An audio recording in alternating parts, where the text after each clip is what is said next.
네, 대통령 선거 정확하게 일주일 남았습니다. 다음 주 화요일이죠. 그런데 오늘 탈당한 바른정당 의원들 때문에 판세가 요동치고 있습니다. 관련된 얘기 노은지 기자와 함께 얘기 나눠보겠습니다. 안녕하세요.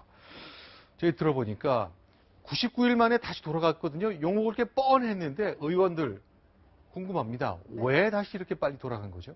일단 가장 큰 이유는 다음 선거 때문이다 이렇게 말씀드릴 수가 있을 것 같습니다. 당장 내년에 지방선거가 있잖아요. 그리고 지역구 의원 같은 경우에는 자신의 지역에서 사실상 기초의원이나 기초단체장 공천권을 갖고 있습니다. 네. 그래서 그 조직을 만든 다음에 그걸 바탕으로 다음 총선을 준비하게 되는데요. 일단 바른정당 지지율이 지지부진하게 되면서 당에서 나왔는데 이걸 바라보는 의원들 입장에서는 지금 당장 욕을 좀 먹더라도 일단 보수 정당끼리 힘을 좀 합치고 한국당에서 다음 선거를 준비하자는 이런 속내가 좀 나오기 시작한 겁니다. 여러 가지 큰 틀의 이유도 있겠습니다만 이제 노은지 기자는 아주 구체적인 현실적인 이야기, 다음 선거와 관련해서 설명 좀 주셨어요. 네. 또 하나 궁금한 게 있습니다. 저는 이제 그동안 이야기는 바른정당 만드는 과정이나 대통령 탄핵이나 이 과정에 김무성 전 새누리당 대표가 깊숙이 관여했다고 알고 있었는데 정작 김무성 대표는 가만히 있네요. 네, 그렇습니다. 오늘은 사실 뭐 당직자들과 회의까지 주재할 정도로 그냥 당에 남아서 이제 그 유 후보를 돕는 모습이었는데 제가 오늘 직접 만나서 이게 김무성계 의원들이 이런 탈당을 조금 이제 주도를 하니까 사주설이 있다 이렇게 물었더니 손사래를 쳤는데 오늘 모습을 한번 사주설이라면 그러니까 시킨 거 아니냐 그 얘기를 직접 물어봤다는 네, 얘기죠. 제가 너무 단도직입적으로 묻긴 했는데 뒤에서 시킨 사주했다 이런 얘기가 나온다라고 했더니 이런 반응을 보였습니다. 사주를 해서 뭐 어쨌든 이제 약간 그런 식으로 뭔가 보여지는 그래서 그런 걸 듣기는 안 하는. 근데 이제 저 말을 했더니 이제 뒤돌아서 이제 들어가는 모습을 볼 수가 있었는데 그렇네요. 그런 말이 나올까봐 공개적으로는 말을 안 하려고 한다 이렇게 얘기를 하면서 인터뷰는 거절을 했습니다. 그러니까 그럼 정리해서 질문 드려보자면 지금 이 시점에 굉장히 곤혹스러울 것 같은데 김무성 전 대표의 생각은 뭡니까 한마디로? 일단은 김무성 대표는 한마디로 이제 제가 표현을 하자면 자포자기가 아닐까 싶은데요. 자포자기요? 네, 그렇습니다. 사실 지난 주말에는 8일 만에 유세 현장에 나타나서 이제 돕는가 보다 이런 생각을 했었는데 유승민 후보를 돕는 모양새를 보이면서도 애매하게 얘기를 한번 했습니다. 어떤 얘기를 했는지 먼저 들어보시죠.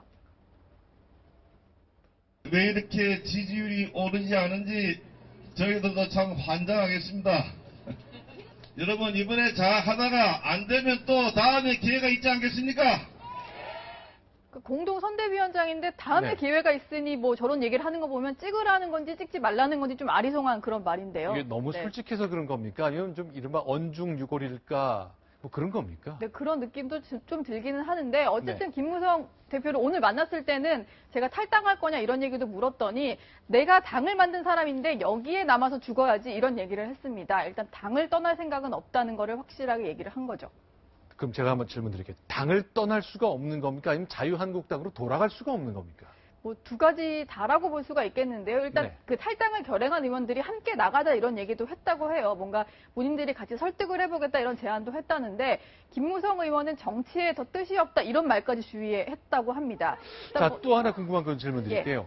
자, 이런 상황을 지켜봐야 되는 안철수 후보 생각은 어떻습니까? 여기 좀 정리가 되어 있군요. 네, 오늘 했던 말인데요. 안철수 후보 같은 경우에는 낡은 양당 세력 대결판이 부활될 것 같다. 탄핵전으로 돌아갈까 봐 걱정이다. 이렇게 얘기를 했습니다. 네. 뭐 탄핵을 주도하면서 이제 떨어져 나갔던 바른정당이 한국당으로 돌아가니까 결국 민주당과 자유한국당 이런 낡은 양당 세력 간 대결 아니냐 이런 얘기를 한 거고요. 그리고 이제 더 시끄러운 건 사실 그 자유한국당 내부라고 할 수가 있겠는데 네. 친박계죠. 윤상현 의원 같은 경우에는 이런 글을 남겼습니다. 선거판이 급하다고 야밤에 꼬시듯이 홍준표 네. 후보 지지 선언을 유도한 거는 정치적인 도의와 어긋난 처사다 이렇게 얘기를 하면서 한밤중에 모였던 그 행동 자체를 조금 비판했습니다. 일단 친박 생각은 뭐 이럴 수 있을 것 같아요. 예상이 됩니다. 또 하나 궁금한 거 있습니다. 오늘 궁금한 게 너무 많은데요. 홍준표 후보는 생각이 어떻습니까? 일단 지게작대기 얘기했듯이 좋긴 좋을 것 같은데 좀 정리 좀 부탁드리겠습니다. 네, 일단 오늘 어젯밤에도 그랬고 오늘 표정도 조금은 이제 여유가 생기는 모습을 볼 수가 있었는데 오늘은 이런 좀 재밌는 장면도 연출이 됐는데요. 최근에 예능 프로그램에서 레드준표 역할을 맡아서 자신을 패러제고 있는 개그우먼이죠. 정일랑 씨와 만나서 이제 화기애애한 분위기에서 선거 운동에 집중을 했습니다. 일단 홍 후보 입장에서는 현역 의원 13명 여기다가 추가 탈당을 한 2~3명이 더 할 수도 있으니까 이런 의원들이 이제 자기에게 이제 모아지게 되면은 어느 정도 지지를 확보하고 그 지역의 조직 기반까지 얻게 되는 거니까 사실은 좀 홍 후보 입장에서는 힘이 나는 상황이다 이렇게 볼 수가 있겠죠. 마지막으로 궁금한 건 유승민 후보인데요.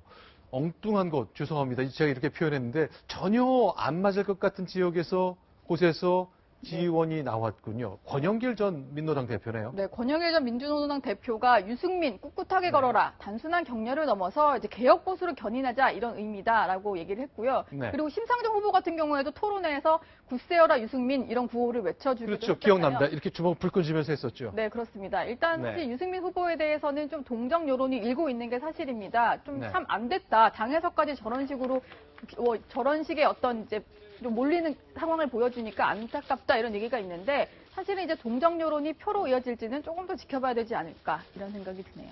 자, 표로 이어질지 결국에 핵심일 텐데요. 알겠습니다. 노은지 기자와 함께했습니다. 고맙습니다.